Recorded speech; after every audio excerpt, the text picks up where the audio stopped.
And from Fun-Loving Criminals, we're catching up with Fast. Let's talk about Fun-Loving Criminals and the fact that you are coming back to Australia for the first time in 20 years. We were hoping, we had a tour that was getting set up in, I believe, 2017 maybe, and it fell through at the last minute, and which was a shame because we wanted to get back then. There's nothing worse for us than when people buy tickets to a concert and then it gets canceled. And then we hear about them losing booking fees and all that. It's like the last thing you want. So, yeah, I can't believe we're coming back. And what was crazy was when I was looking through, we like to go through our set list to make sure we don't play the same exact shows we played, especially when we're coming all the way down there to come back to Melbourne, say, and play the same show we played 20 years ago. We don't want to do that. But when I was going through all our old set lists, it was crazy because I realized it was 2004. When we were there. I swore it was like 2011, but Frank, the drummer, who's been in the band over 20 years, said, no, we went like a year or two after I joined the band in 2003. So it makes sense. We had a great time. Well, the only other time was 1999, wasn't it? We were there in 2000 to do a Miller commercial, right around the time we were about to release our technically third proper record, Loco, fourth album, I guess. Loco, the title track Loco, Miller wanted to use it in a beer commercial. And at the time we thought, yeah, that's a cool idea. And they said, okay, well, you can shoot it. We need to shoot it like it's on a New York overpass, like on a highway, a motorway. And you can either shoot it in Toronto, which has motorways that look like New York, or you could shoot it in Sydney. And we're like, yeah, we'll go to Sydney. So they flew us out there to film this commercial, which was great, but the treatment of it was a bit bizarre because it was a bunch of people stuck in traffic.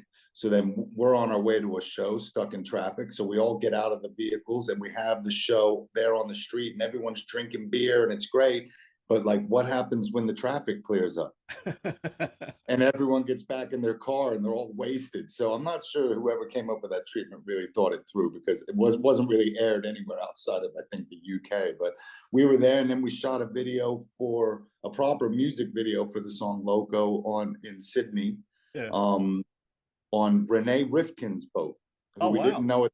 We didn't know at the time who he was. Yeah. But, soon after, and this was, again, 2004 was somewhat early days of internet. So doing some searches, we realized who this guy is and what happened to him and all that. So it was a bit bizarre, but still, that was a good time shooting that video. So we love coming to Australia and we're excited to be back there after 20 years. Crazy. Yeah. Lots happened. I'm still trying to come to terms with an American beer company wanting to film a commercial that looks like New York, so they choose Sydney and it's only screened in the UK. Well, it's bizarre. I mean, it's the first thing we said was, why don't you just shoot it in New York? And there were no overpasses and exit ramps that were out of use. So in Sydney, there was this big part. They were building some part of the highway there, and it was still closed. So they let us film on it. It was a long day, but it's funny. It's on our YouTube channel too. The commercial. It's quite funny. Yeah. So, I've just been watching you guys at a Poland music festival, which looks amazing too. That would have been 2022, I think. It was the third show we've done with the new lineup with Naeem on guitar since Huey quit the band in 2021. We did a show at the Isle of Man for the TT races at the end of June. And then we did a surprise one in France. A band fell out and they asked us to come. And like within 2 days, we were taking ferries to France, which was crazy because it was like a 7-hour ferry to go what would have been an hour the quick way. And then the third one was that Poland Rock, which this guy, Urig, who runs it, is a bit of a radio TV personality in Poland. It's a free festival. Everyone who works there volunteers, and it was one of the best festivals we've ever been to. We didn't know any of the bands playing, and it's just amazing. The stage team, every band had its own crew, so they could do really quick changeovers. And I mean, hundreds of thousands of people all having a really good time. And they didn't sell, there's no liquor. All it was like beer and wine and then soft drinks and stuff. So, after hours and hours in the sun, and it's in the middle of nowhere, Poland, but Yeah, what a great time, and a great bit of footage we got from that too. So that really helped us. The 100% album has been getting a good run with complete album performances. Is that the show you'll be doing when you get to Australia? Well, this is the funny thing that I mean, and this has been confusing as hell for Frank and myself. Obviously, I'm the only one who was there back in the day, who's still in the band. But when we came in 1999 for the first time, did Big Day Out Festival, and then we did our own shows around the Big Day Out. That was touring for 100% Colombian. So when I looked at those set lists and saw, oh shit, we played like the majority of that album already. And then to think we came back in 2004, which I believe was for the Welcome to Poppies album, to come back now 20 years later and play 100% Colombian. It's a bit surreal because we did it in 99, but also we're coming all the way down there, which isn't easy to get to. So, and we want to play for the fans all the music, because that's one of the blessings we've had with getting Naeem in the band and actually being able to start from scratch again, is be able to work up pretty much most of the songs from the band's catalog, so we can switch up the set list every night. And I mean, we're hoping to play, it's hard because we don't want to commit, which we already sort of have, to playing the whole album in its entirety. We did it throughout November, December, and 90% of it really works well. So we definitely are going to play the majority of that album. Whether we'll play it start to finish like it was originally released, I can't guarantee that, simply because we only have so much time to play, and we have so many other songs we want to play that are really party starters. You know, in Europe, in the UK, we've been playing tours over the past 2 years where we've been playing all different songs. So then coming out to do 100% Colombian made sense because we hadn't done it. So we'll see. We're not sure. There's only 2 songs really on the album that we're not the biggest fans of playing for many, many reasons. But we'll see. We'll play the majority of it. Yeah. Well, that was the one with Love Unlimited on it, wasn't it? Well, and that one's played at every show regardless. You know, every band has their like core songs they have to play. And for us, there's about 6 or 7 we play at every show. But then, you know, there's another 17 or so that we like to play that we can pick and choose from, you know, 20, 30, 40 songs. So it's good to, after all these years, to be able to pick all these songs and some rarities we've rarely played, and it's gonna be fun. Was Love Unlimited released when Barry White was still alive? Yes, it was, and that was cool. And we didn't speak to him or anything about it, but a few years before he died, he put out an autobiography, and then we get a call from someone at our label going, "You're not going to believe this. He talks about your song in his autobiography." So of course we picked up the autobiography, and there's like a section where he talks about how people have always, you know, dedicated songs to him and have been inspired by him, and how he feels so blessed by them. I mean, Barry White was a one of a kind, and he mentions a few bands in this short paragraph, and then he gives us a whole paragraph saying, one of the most funky things I've ever heard was by these New York cats called Lovin Criminals. And it's not a cover of my song, but it's an homage to what my music meant to them. And I really love it. And that was like unbelievable. I mean, that was just an amazing thing. So we love playing that song. That's a good one. Yeah, you were co-writing with an unknown songwriter in the early days. You didn't do much stuff with him afterwards. Some guy called Quentin.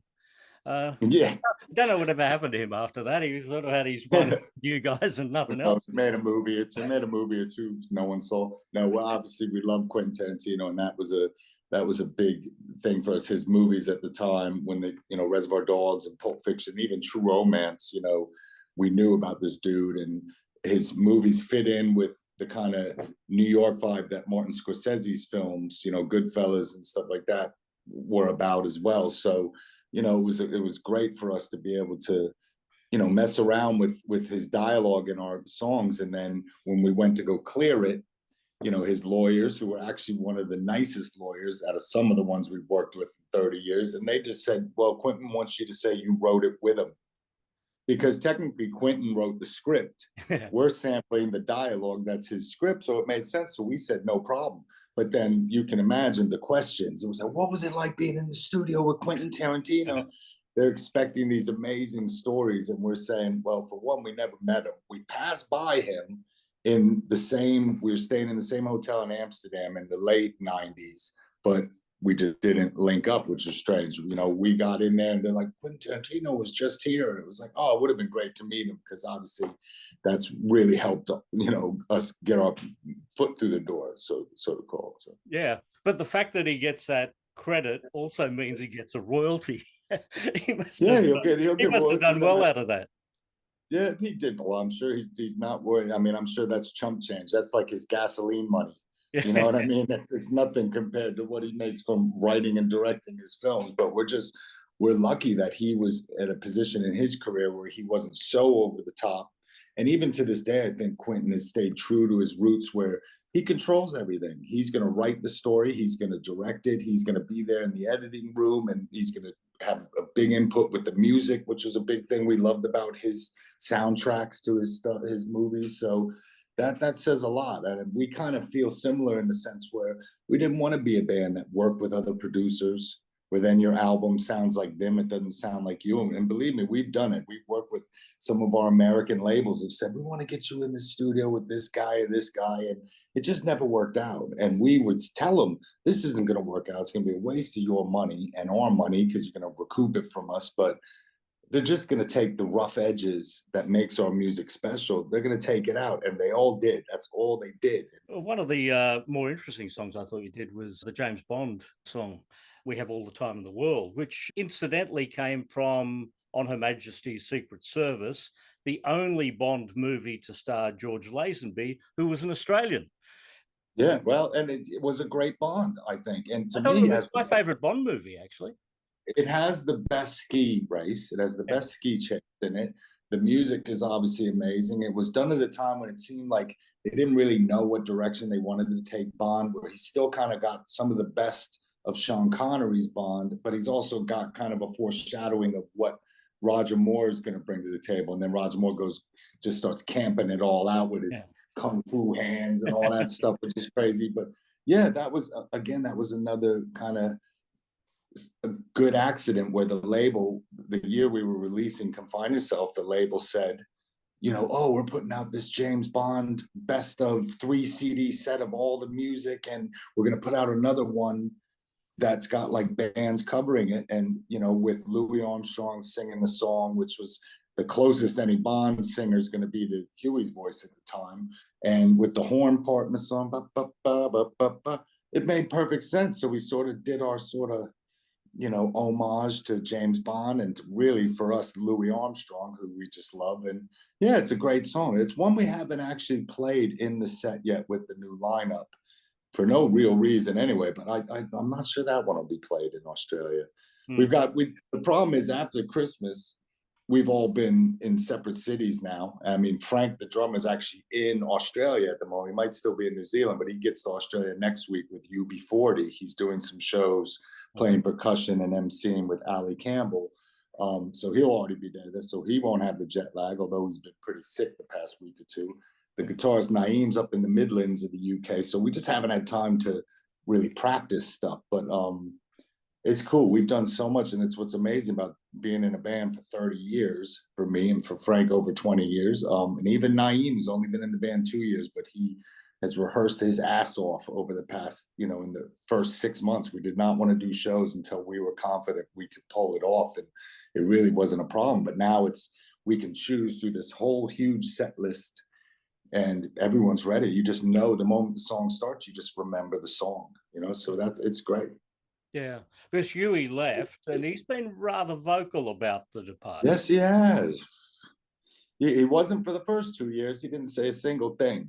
But then obviously he came out, and there was obviously a bit of confusion. You know, we don't air our dirty laundry in public. That's what we've been saying, because we don't have to, you know what I mean? But yeah, I think at the point when we were promoting tours, whether it was Australia or being in Europe, you know, every promoter, every agent, every venue we speak to, they all get sent a folder, their assets folder, that has the band's photos, it has the band's videos. And we made sure that there was no audio, no photos of Huey, you know, no video links. Now, we can't help it if an independent ticket agency or an independent publication is going to put up an old photo or something. It happens all the time with every band. It's happened with our band, with different drummers. We got almost as many drummers as Spinal Tap at this point.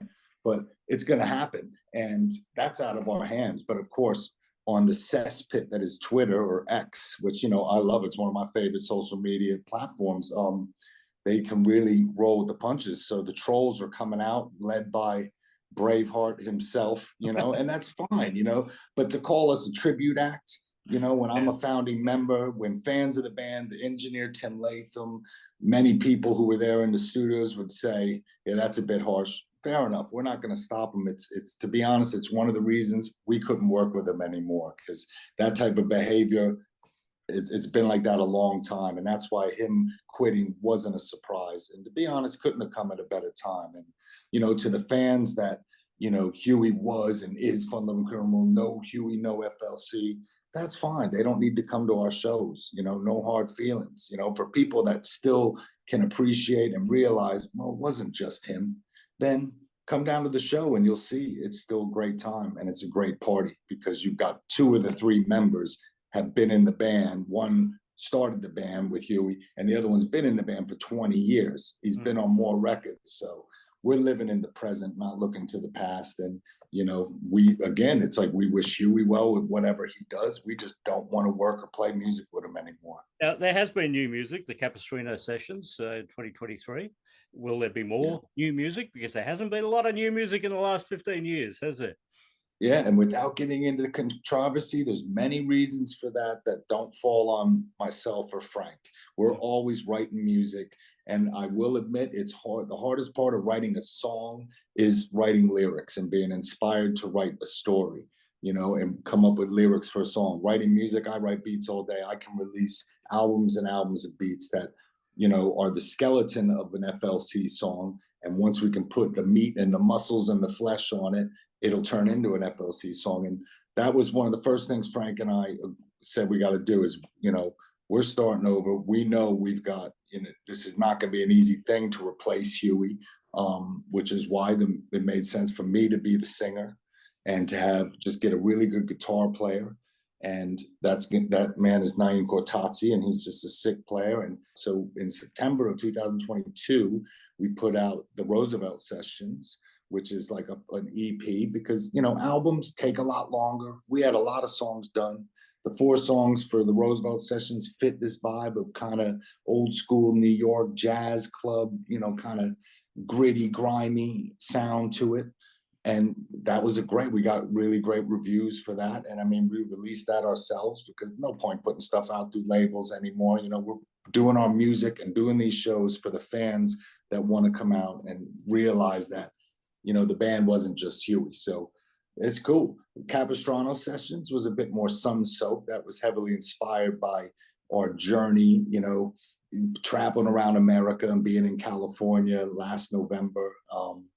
And that's been great too. So, again, in the spring, we're starting to tour again for where we're going to play all the songs off Capistrano, all the songs off Roosevelt, and then a bunch of other songs, And in Australia, we're going to definitely perform a few songs off Roosevelt Sessions, and I believe at least one off of Capistrano. So a bit of the old, a bit of the new, a bit of the rarities, and obviously a big part of it is playing songs from 100% Colombian. So FLC back in Australia, fun, Lovin Criminals. Fast, great to talk to you.